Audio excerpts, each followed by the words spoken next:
a cruz.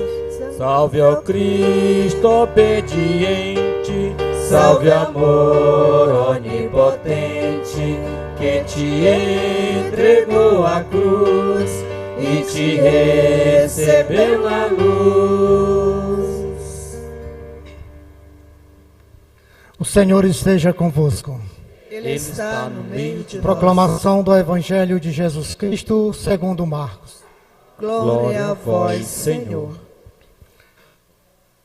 Logo pela manhã, os sumos sacerdotes, os anciãos, os mestres da lei e todo o sinédrio reuniram-se e tomaram uma decisão. Levaram Jesus amarrado e entregaram a Pilatos. E Pilatos interrogou: Tu és o rei dos judeus? Jesus respondeu: Tu o dizes. Os sumos sacerdotes fizeram muitas acusações contra ti. Pilatos o interrogou novamente: Nada tens a responder? Vede quantas coisas te acusam. Mas Jesus não respondeu mais nada, de modo que Pilatos ficou admirado. Por ocasião da Páscoa, Pilatos soltava o prisioneiro que eles pedissem. Havia então um preso chamado Barrabás, entre os bandidos, que numa revolta tinha cometido um assassinato. A multidão subiu a Pilatos e começou a pedir que ele fizesse como era costume. Pilatos perguntou: Vós quereis que eu solte o rei dos judeus? Ele bem sabia que os sumos sacerdotes haviam entregado Jesus por inveja.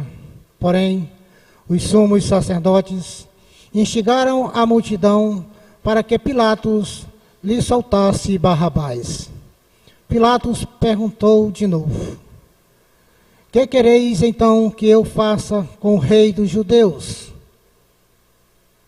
Mas eles tornaram a gritar: Crucifica-o. Pilatos perguntou: Mas que mal ele fez? Eles, porém, gritavam com mais força: Crucifica-o. Pilatos, correndo, querendo satisfazer a multidão, soltou Barrabás e mandou flagelar Jesus e o entregou para ser crucificado. Então, os soldados o levaram para dentro do palácio, isto é, o pretório, e convocaram toda a tropa. Vestiram Jesus com um manto vermelho, teceram uma coroa de espinho e puseram em sua cabeça. E começaram a saudá-lo: Salve o rei dos judeus. Batiam-lhe na cabeça com uma vara, cuspiam nele e, dobrando os joelhos, prostravam-se diante dele. Depois de zombarem de Jesus, tiraram-lhe o manto vermelho, vestiram-no de novo com suas próprias roupas e o levaram para fora a fim de crucificá-lo. Os soldados obrigaram um certo Simão de Cirene, pai de Alexandre e de Rufo, que voltava do campo, a carregar a cruz. Levaram Jesus para um lugar chamado Gólgota, que quer dizer Calvário. Deram-lhe vinho misturado com mirra, mas ele não o tomou. Então o crucificaram e repartiram as suas roupas, tirando a sorte para ver que parte caberia a cada um. Eram 9h da manhã, quando o crucificaram, e ali estava uma inscrição com o motivo de sua condenação: o rei dos judeus. Com Jesus foram crucificados 2 ladrões, um à direita e outro à esquerda. Porque eu vos digo, é preciso que se cumpra em mim a palavra da Escritura. Ele foi cotado entre os malfeitores. Os que por ali passavam o insultavam, balançando a cabeça e dizendo: Tu que destrói o templo e reconstrói em 3 dias, salva-te a ti mesmo, descendo da cruz. Do mesmo modo, os sumos sacerdotes, com os mestres da lei, zombavam entre si, dizendo: Outro salvou a si mesmo, não pode salvar. O Messias, o Rei de Israel, que desça agora da cruz, para que vejamos e acreditemos. Os que foram crucificados com ele também o insultavam. Quando chegou o meio-dia, houve escuridão sobre toda a terra, até as 3 da tarde. Pelas 3 da tarde, Jesus gritou com um forte grito: Eloi, Eloi, lama sabachthani, que quer dizer: meu Deus, por que me abandonastes? Alguns que estavam ali perto, ouvindo-o, disseram: Vejam, ele está chamando Elias. Alguém correu, embebeu uma esponja com vinagre, fixou-a na ponta de uma vara e deu-lhe de beber, dizendo: Deixai, vamos ver se Elias vem tirá-lo da cruz. Então Jesus deu um forte grito e expirou.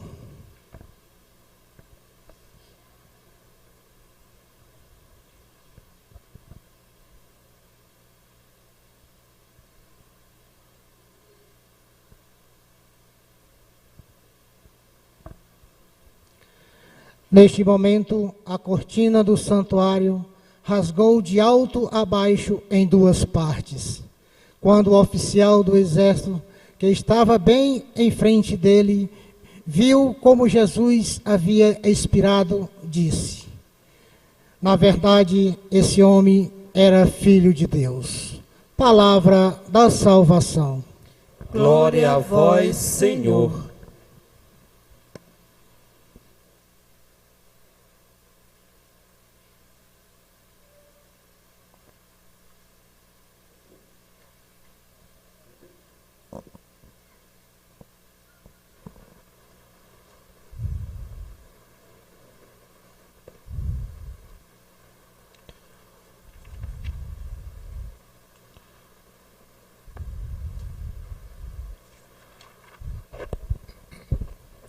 Caríssimo diácono Joselito, amados irmãos e irmãs, diletos filhos e filhas de Deus da nossa comunidade desta Catedral de Santo Antônio. Hoje, com toda a igreja, iniciamos esta Semana Santa do ano de 2024. Iniciar a Semana Santa com esse domingo de Ramos é fazer a mesma experiência que aquele povo, ao acolher Jesus nas portas de Jerusalém, o reconhecendo como o Rei, o Filho de Davi, aquele que Deus havia prometido enviar para a salvação da humanidade, da descendência de Davi. Com os nossos ramos, hoje, com toda a igreja, cantamos: bendito o Filho de Davi, Jesus Cristo, o nosso Rei. E entrar na Semana Santa é fazer essa experiência da entrada de Jerusalém. Um desejo da Jerusalém eterna. Esse é o sentido, esse é o objetivo, esse é o motivo de celebrarmos, de estarmos aqui. Olhando fixamente para a Jerusalém eterna, para a Jerusalém celeste. Com esse desejo de participarmos, passando como se a Semana Santa fosse a nossa vida, né? Por todos os percalços que vamos celebrar, o sacrifício, a cruz que carregamos, os desafios, os esforços necessários para, morrendo para o pecado, um dia ressuscitarmos. Né? Culminará essa semana com a Páscoa. E é assim que nós queremos que culmine a nossa vida. Conclua chegando à Páscoa eterna, chegando à glória do Senhor. E para tanto, para celebrarmos esta Semana Santa, olhando para a nossa vida e tendo como esse objetivo de chegar no domingo da Páscoa, de chegar na Páscoa eterna, de adentrar a Jerusalém eterna, a igreja hoje nos apresenta estas leituras, né? De Isaías, que foi a leitura de hoje, e a carta de Paulo aos Filipenses, que assim nos prepararam para a leitura da paixão, morte de Jesus Cristo. Tanto a primeira leitura como a segunda, né, a profecia de Isaías e a carta de Paulo aos Efésios, tem o objetivo aqui de apresentar esse rosto de Cristo como Filho de Deus obediente. Aquele que aceitou morrer na cruz pelos nossos pecados. Era, como diz aqui a preleitura, né, de Isaías, uma profecia de Isaías. O servo obediente, né, não desviará o rosto das bofetadas e das cusparadas. Ele será humilhado. Claro que essa profecia de Isaías, nós reconhecemos seu próprio Cristo. As palavras de Isaías foram as próprias palavras de Jesus, que aceitou morrer na cruz por amor à humanidade, para cumprir de forma obediente a vontade do Pai. Em sacrifício pelos nossos pecados, carregou a cruz para pagar, para ser a única e perfeita obra de salvação. Pela cruz, pela sua morte, Jesus apaga os nossos pecados. Vimos no próprio salmo que ele canta na cruz: meu Deus, por que me abandonaste? Ali é o ápice da condição humana de Jesus. Sente ali, não usa, como diz a segunda leitura, do seu poder divino, abdicou, renunciou, esvaziou-se da sua condição divina. Jesus poderia ter desviado das bofetadas, Jesus não precisava sentir o peso da cruz, poderia ter descido da cruz. E ele, de forma obediente, esvazia-se do seu poder, da sua condição divina, e aceita morrer por nossos pecados. Aceita derramar o seu sangue pelos nossos pecados. E quando ele cita o salmo, dizendo: meu Deus, por que me abandonaste? Ali chega, repito, o ápice da condição humana, da fragilidade, da impotência, da solidão. Agora Jesus está ali sozinho na cruz. E se confia ao Pai. E se une às nossas dores,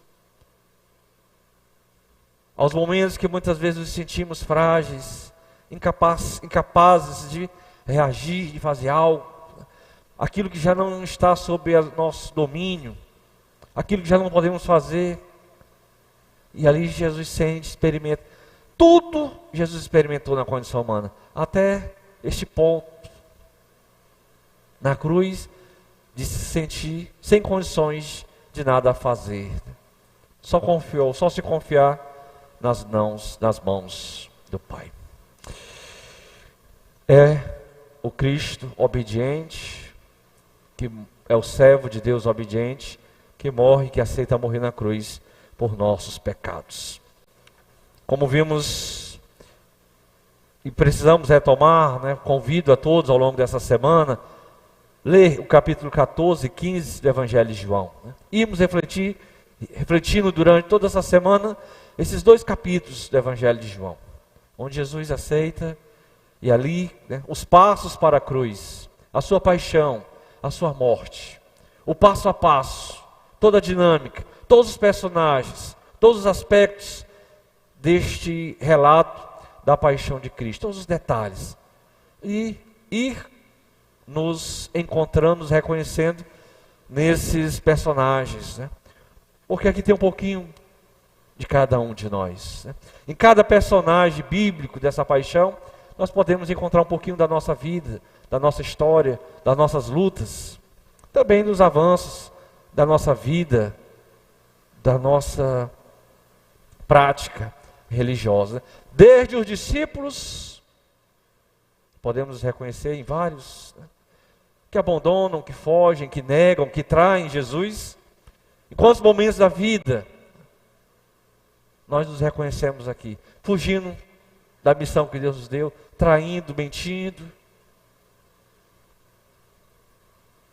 vendendo o Senhor, traindo.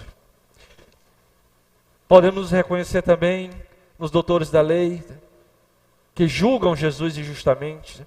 Quantas vezes caímos na tentação de julgar o próximo de forma injusta, de falar algo que não sabemos, de levar adiante uma história sem saber de fundo a verdade, sem respeitar o direito do outro de ter boa reputação. Podemos reconhecer também em Barrabás, quando não somos tão fortes, né, contra o pecado, e aceitamos a injustiça, concordamos com o mal. Como também podemos nos reconhecer num Cirineu, que ajuda o próximo a carregar a cruz nas suas dificuldades, numa Verônica que enxuga o rosto de Jesus, quando enxugamos o rosto dos sofredores, com a nossa caridade, com a nossa oração pelo outro.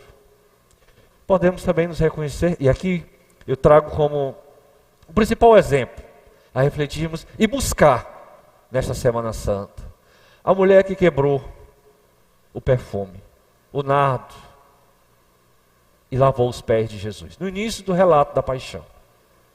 Talvez este seja o grande exemplo a refletirmos, a buscarmos nessa Semana Santa. Aquela mulher, a palavra diz, quebrou o jarro. Ela não derramou um pouquinho, né? Ela não abriu o vidro e deu um pouquinho para Deus em Cristo. Ela quebrou, ela deu tudo. E ela deu o perfume caro. Ela não procurou um baratinho. Ela não procurou dar qualquer coisa. Então eu queria que nós, diante de tantos personagens, né, citei alguns que podemos nos reconhecer nessa Semana Santa. Mas o principal é olharmos para a mulher do nardo e dizer, eu também quero proclamar, coloque isso na sua oração nessa semana. Eu também quero, como esta mulher, dar tudo para Deus, não um pouquinho de mim, mas como esta mulher, eu quero dar todo o meu nardo. Eu não quero dar alguma coisa para Deus, eu quero dar o melhor. Esse é o meu objetivo.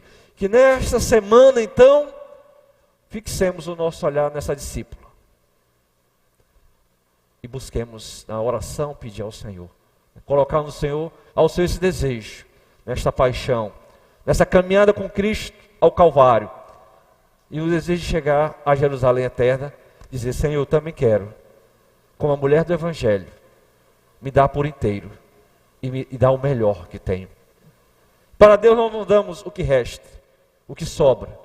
Para Deus nós devemos dar tudo, o melhor do nosso tempo, o melhor da nossa vida, o melhor da nossa história, o todo. Não alguns dias para Deus, mas todos os dias. Não algumas horas, mas sempre. Ser um discípulo, ser um seguidor, ser um missionário, ser alguém que deseja estar com Jesus na Páscoa eterna. Louvado seja nosso Senhor Jesus Cristo.